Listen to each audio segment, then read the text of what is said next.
Welcome to Dr. Kanta Butra's Public Awareness Series. Hello friends, 65 साल की गृहिणी, भूख बंद हो गई, कमजोरी आ गई, एकदम अशक्ति, रात को नींद नहीं आ रही है, आभास हो रहे, क्या हो सकता है? 3 महीने की हिस्ट्री है। इस स्टोरी के मुख्य किरदार का नाम हम लोग रख देते हैं कैलाशबेन। कैलाशबेन को लेके मेरे पास उनकी डॉटर इन लॉ और उनके हस्बैंड आए थे।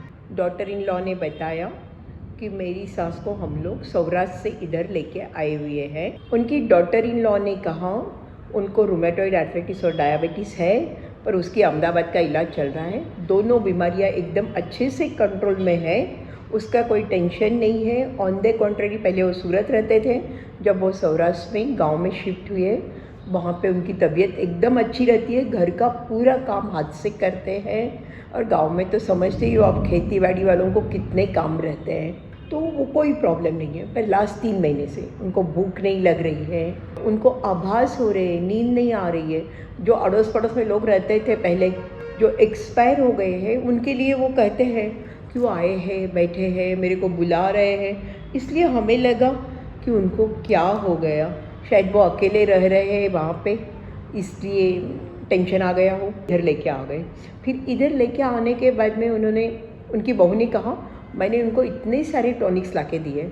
मैंने देखा सही में उसने 2 बड़े बड़े प्रोटीन पाउडर्स लाए हुए थे, अलग अलग टाइम लेने के लिए, किसी की सलाह से उन्होंने लाए हुए थे।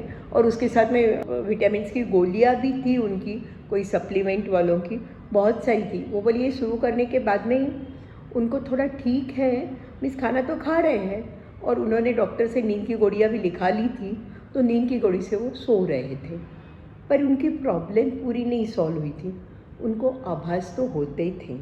जिस दिन वो मेरे पास लेके आए थे उनको, तो उस दिन मॉर्निंग में उनकी डॉटर इन लॉ ने उनको खाना दे दिया था, रोटी और चाय इन सब दे दिया था। तो चाय भाकरी खाने के बाद भी उन्होंने, बाहर उनका लड़का था, उनको बोला, अरे मेरा नाश्ता नहीं दिया अभी तक, मैंने खाना नहीं खाया, मेरे को खाना दो। और उधर अंदर रूम में मेरी बहन बैठी हुई है। बोले जबकि रूम में कोई उनकी बहन नहीं है। जिस बहन की बात कर रहे थे वो एक्सपायर होके ही 4-5 साल हो गए। सो हम लोगों को लगा इनका दिमाग का प्रॉब्लम बढ़ रहा है। वैसे तो उनको भूख लगती नहीं है। उनकी बहू ने मेरे को उनका पहले का फ़ोटो भी बताया, और अभी तो मेरे सामने थे सिर्फ हड्डियाँ, ऊपर से चमड़ी, बाकी कुछ भी नहीं। गाल वील पूरे बैठे हुए, ऐसे लग रहा था कितने सालों से खाना नहीं खाया या कितने दिनों से बीमार। मैंने उनकी बहू को बोला, ठीक है दिमाग का रिपोर्ट तो कराती हूँ, पर उसके सिवा मेरे को रूटीन रिपोर्ट कराने। लास्ट ब्लड शुगर कब कराइए?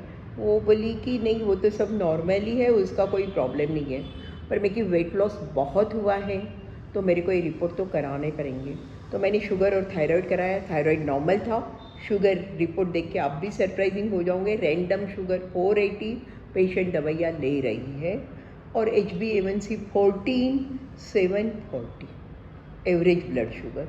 मैं कि यार इनका तो शुगर बहुत ज़्यादा है, और उसके कारण ही इनकी प्रॉब्लम बढ़ रही होगी। और यूरिन में एसीटोन कीटोन 4+। मैं क्या, इनके तो आगे और रिपोर्ट कराने पड़ेंगे, सोडियम देखना पड़ेगा, और ब्लड में एसीटोन है क्या देखने पड़ेंगे। इन सब इलाज अर्जेंटली करना पड़ेगा, और ये सब कंट्रोल करने के बाद ही अपने को आइडिया आएगी कि भाई ये सब 8 दिन 10 दिन में सब जो पूरा एकदम ठीक हो गए, 2-4 दिन गए, और बाद में उनकी मेंटल हालत कैसी है। इस पेशेंट में क्या डायबिटिक मेडिसिन पे थी पेशेंट बराबर है, पर इसका मतलब यही नहीं है कि पेशेंट कंट्रोल में। मैंने उनको वापस पूछा, उनके हस्बैंड ने बोला, हाँ मैंने लास्ट शुगर की थी तब 350 थी। एक्चुअली वही उनके लिए रेड अलर्ट था। मैं कि उस टाइम आपने क्या किया? बोला कुछ नहीं, दवाइयाँ तो हम दे ही रहे थे डायबिटीज़ की, फिर उसमें क्या करने का। उनकी बहू ने बोला, मेरी भी शुगर 350 निकली है, और मैं दवाइयाँ ले लूँ, मेरी दवाइयाँ दे दूँ। मैं कि तुम्हारी शुगर 350 अभी पहली बार निकली है, और उनकी विथ मेडिसिन 450 है अभी तो मैं कि सवाल ही नहीं है तुम्हारी दवाइयाँ काम करेगी। उनको तो एडमिट करना पड़ेगा, इंसुलिन देना पड़ेगा। हम लोगों को हमारी मेडिकल बीमारियों के बारे में सीरियसली समझना पड़ेगा, कब इलाज करना है, कब एडमिट होना है, और टाइमली करना चाहिए। नहीं करो तो लेट होते जाओगे, तो प्रॉब्लम बढ़ते जाएंगे। इस पर से हम लोगों ने क्या सीखा है कि कोई भी क्रोनिक बीमारी है, डायबिटीज़ है, प्रेशर है, रूमेटॉइड आर्थराइटिस हो या HIV पॉजिटिव हो, जो भी है, पर आपको आपको उस बीमारी का रेगुलर तपास कराना चाहिए। हाँ, तपास आपने करा लिया, जैसे उन्होंने शुगर 350 कराया था, पर उसके बाद में उसकी दवाइयाँ जो बदलती है वो बदलनी पड़ेगी। हमें एक्सेप्ट करना पड़ेगा, हाँ चेंज हुआ है, अभी हमारे डॉक्टर के पास जाना है, बराबर इलाज करना है, वो टाइमली चेंज कर लो आप और टाइमली दवा बदला दो, तो आपकी प्रॉब्लम बहुत कम हो जाएगी। शायद आप अच्छी तरह से नॉर्मल रहोगे, और नहीं चेंज करोगे तो प्रॉब्लम हो जाएगी। अब इस पेशेंट की बिहेवियर बदल गई थी, क्या कारण हो सकता है? यूरिन में अगर कीटोन कितने दिन से पॉजिटिव थे मालूम नहीं, शुगर बहुत थी, वेट लॉस हो रहा था, उसके साथ बेचारी काम कर रही थी, कंपनी कोई नहीं थी, पर उनको सोडियम वीडियम क्या था कुछ भी पता नहीं है। तो मुझे लगा इस केस में सबसे पहले तो ये सब चीज़ें करेक्ट करनी पड़ेगी, और एक बार ये सब करेक्ट हो गया तो फिर बाद में हम नक्की करेंगे अगर ये करेक्ट होने के बाद में उनकी मेंटल स्थिति क्या है। अगर उनकी वैसे ही हो, क्योंकि अल्जाइमर के पेशेंट में 2-3 महीने में अचानक ही बीमारी होगी ऐसे नहीं रहता, और अल्जाइमर में तो हमारे पास ऑप्शंस बहुत कम आते हैं, इसलिए ऐसे कोई प्रॉब्लम होती तो उनको दूसरी कोई बीमारी नहीं ना, ऑटोइम्यून नहीं है ना, मैलिग्नेंसी नहीं है ना, अगर ये सब प्रॉब्लम इनके सॉल्व हो गए, अगर सोडियम का हो, कीटोन ठीक हो गया, पेशेंट का सब कुछ नॉर्मल में आ गया है, उसके बाद भी प्रॉब्लम चालू रहे तो हमें दूसरी बीमारियों का सोचना पड़ेगा। सो जस्ट एक 2-3 चीज़ें हम करके कि भाई हाँ टेंशन से है या ये अल्जाइमर ही है, ऐसे करके नहीं चलता है।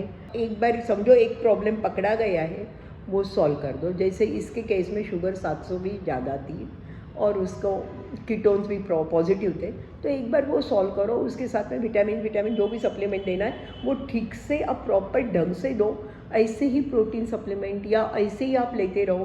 फिर उनकी बहू को एक डाउट था कि भाई प्रोटीन सप्लीमेंट ले रहे हैं हम लोग इतने सारे, इसके कारण तो शुगर इतना बढ़ा नहीं।